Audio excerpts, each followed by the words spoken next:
welcome everyone to another episode of Rigor and Love. We are coming to you from my office, and this week we're taking an opportunity to speak with someone who a lot of you actually already know. This week, I really wanted to make sure that we got to sit down and have a conversation. One, because you don't often see people who work at the Nest and what they do. So I thought this is a wonderful opportunity to ask Gloria a little bit about that. And then two, what I deeply appreciate about Gloria is the way that she embodies our core value of excellence. Excited to welcome you, Gloria. Thank you. Why don't you start by telling us a little bit about yourself? So my name is Gloria. Currently I'm the Director of Compliance and Title IX Coordinator here. I grew up in Aurora, Colorado. So I'm a fruit of Aurora Public Schools from elementary to high school. Graduated from Aurora Central High School in 2009. And then I made my way to UNC in Greeley, and I received a degree in criminal justice with a minor in communications. So I'm in education. Afterwards, I was married at the time. We moved to New York, and so kind of lost that year there, but learned a lot. Afterwards, we moved back to Colorado, and I was like, I don't know what to do, because when I graduated, I was slated to receive a position at the Weld County Public Defender's Office. And so I'd lost that year, came back, and I was like, I don't really know what I want to do with my life. I don't have the work experience. I actually took a position with the city of Aurora and learned a lot in their records unit supporting police officers. And then I saw Strive. I actually knew one of my sorority sisters who was working here and was having a really good time. And so I was like, I'm just going to Google it. And I just kept coming back. I applied for a lot of positions, and then I came upon the office manager position. And so I started, but that onboarding experience was really, really hard. Being an office manager, in my onboarding experience specifically, there was a position that opened up at Central that was meant to provide the support for office managers. And I was like, I really want to support people, because we used to have a really high turnover in operations. And so I was hired on, and I redid the onboarding structure, and then started to see like people are staying, people are reaching out, people are enjoying what they do, and they have the resources. Why don't you tell everyone a little bit about your role now? Title IX is protecting and supporting people from sexual harassment, sexual discrimination in the workplace. That's for both students and staff. So anytime there's a report or a perceived report, I go in and I investigate. Does it fall under Title IX? And then provide supportive measures, even if it doesn't fall under Title IX. So if there is a complaint from a student, whether it's student to student, student to staff, staff to student, staff to staff, I go in and just make sure that does it fall under Title IX, and then if it doesn't, great. But what other policy does it fall under, and how can we support that person to make sure that they do feel safe? Is it a change of schedule for a student? Is it a change of assignment for a teacher? Is it what kind of supports can we provide? And then if it does fall under Title IX, we'll follow the Title IX process. So that's one aspect of my job. And then the other aspect is compliance, making sure that we're following our charter and just being compliant in all the things. So especially CDE and DPS, because they do keep a close eye, and I like to make sure that we are in compliance.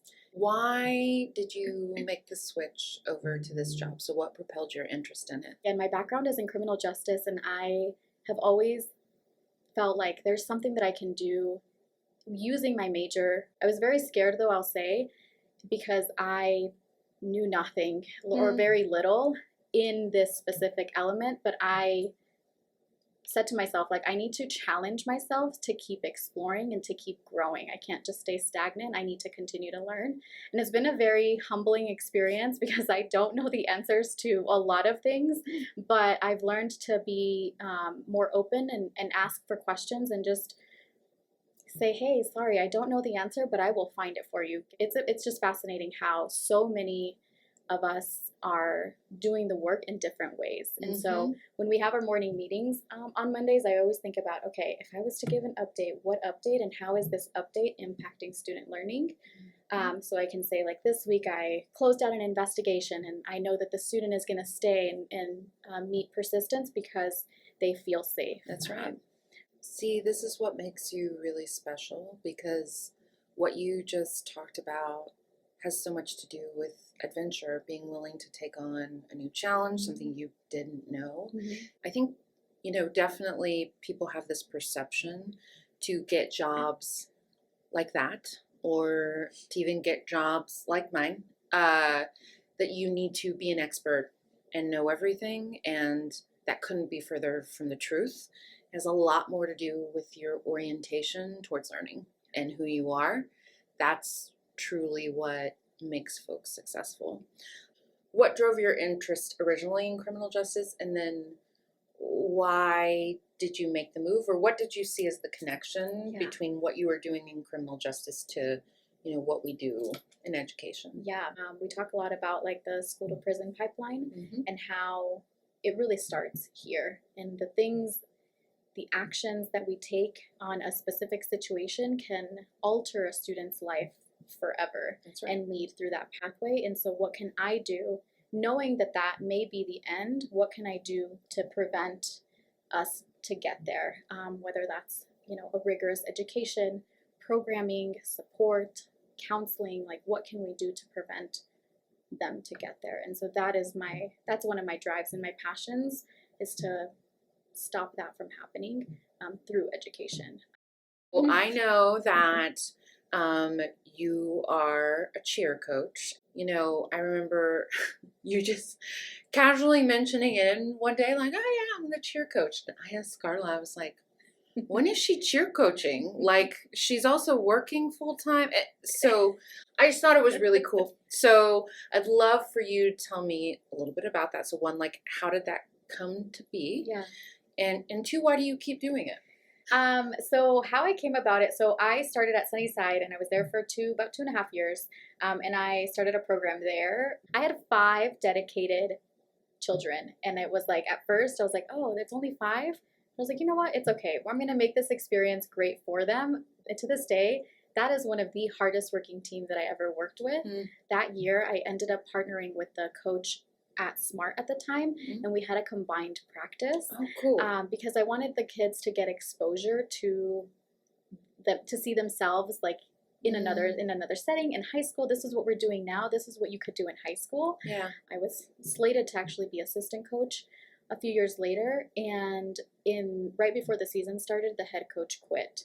And I was like, Caleb, what do I do? When are we going to start interviews for head coach? What are we going to do? He was like, why don't you just be head coach? And I was like, are you crazy?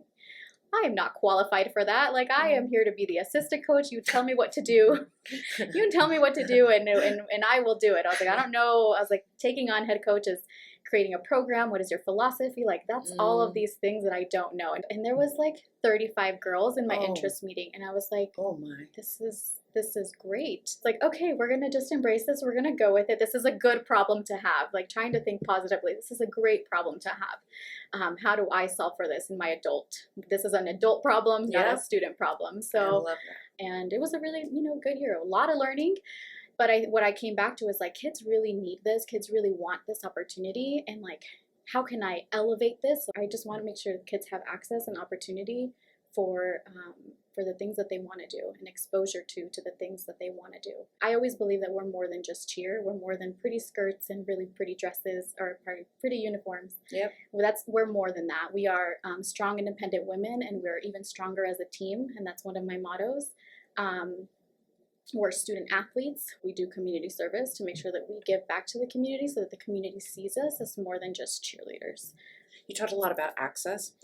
What does that mean for our kids, and what does that really mean for us as the grown-ups in terms of what we need to offer, or maybe what we need to do better? Yeah, I think of the things that I wanted and that I had in my high school, and I just enjoyed that aspect of choice. And so I did have a choice. I could have gone to do other things, and these are the activities that I had because they were provided. There was always a teacher there too that was like, what do you want to do? I will build that club. You want to be part of this? What do you want to do? And I think there was one point too where I was like, I want to be a teacher. And so she started a Future Teachers of America club, and we talked about being teacher. And I was like, oh, actually, I don't want to do this. Never mind.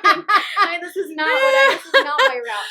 But you tried, and you learned that. I think that's what it is like, thinking about what was your experience? What did you enjoy, and what can you bring? It is time consuming for me personally. Taking my own personal needs and set them just a little bit to the side for just temporary moments. So the season for cheer is only November through February. We're actually in our final week, and I'm like, this is going to be really long nights. But at the end of the day, these children will have had exposure and access to a program that they really wanted, and it's going to be a highlight of their high school experience. And so for me, I think just thinking about students first and what is it that they need. What advice would you give someone in our network if they're interested maybe in doing something different than they're doing now, or potentially going to work in an area in our network that they don't have expertise in right now? Yeah. I think the possibilities are endless, and I think one of the things there that kept me at Strive and then now RMP is that there are so many different pathways for everyone or for anyone. Taking that risk to be adventurous and to tap into your passions.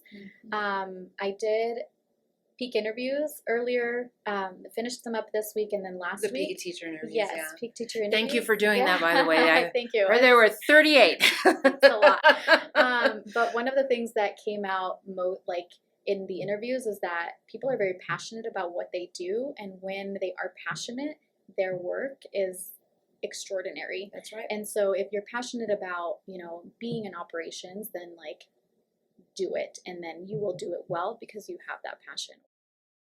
Very sage advice. And, as I was sitting listening to you, one, just the way that you go about your work is exceptional. And the way that you describe innovating, learning, thinking for yourself and trying new things and not being afraid to fail. But really being, it sounds corny, but being a go-getter. Yeah. Being someone who's just, my dad always told me 90% is just showing up. Yeah. Just be willing to show up and try your best. And Gloria is a phenomenal example of, when I'm hiring for any role, actually technical expertise is not even the first 3 things I look for. I would hire you to do 16 things because you have the mindset, the peak values, and the disposition that's going to make you successful no matter what you do. Yeah. What advice would you give maybe on what you feel like is most important that we do at our schools to ensure we're delivering on our promises of rigor and love to every single kid? I think the core of it all is remembering why we're here and what is the end goal for them and not the end goal for us.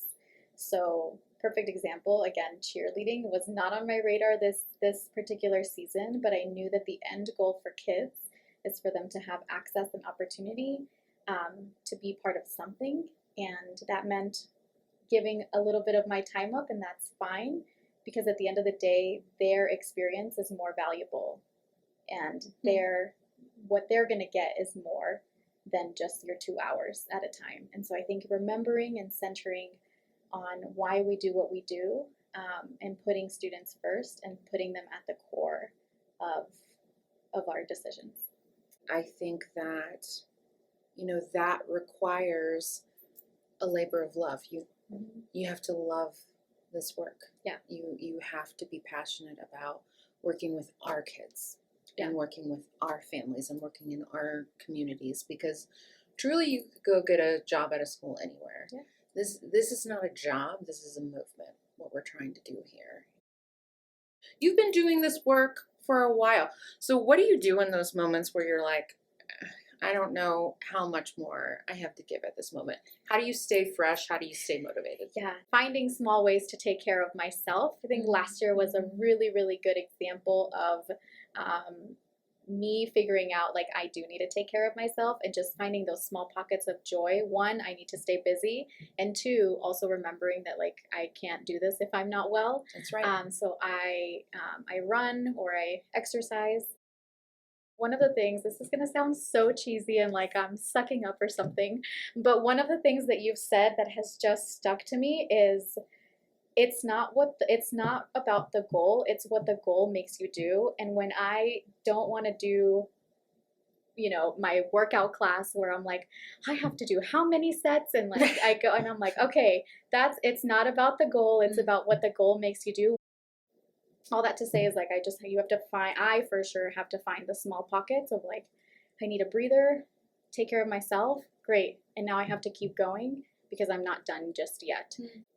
What really affected me in what you just said was the way that you talked about, even if it's not right now, like even if I don't get there today or tomorrow, I'm going to be closer and I'm going to be better than I was yesterday. And just the perseverance and the resilience that comes through when you talk it is personally impactful to me. And what I really want people to hear is that you are incredibly successful and you are incredibly kind and just a good person. And it's not because everything works out perfectly for you 24/7. It's not because you have not encountered challenges. It's because you've decided who you're going to be and then you make a commitment to be that. Share with us what you're reading and why you'd recommend it.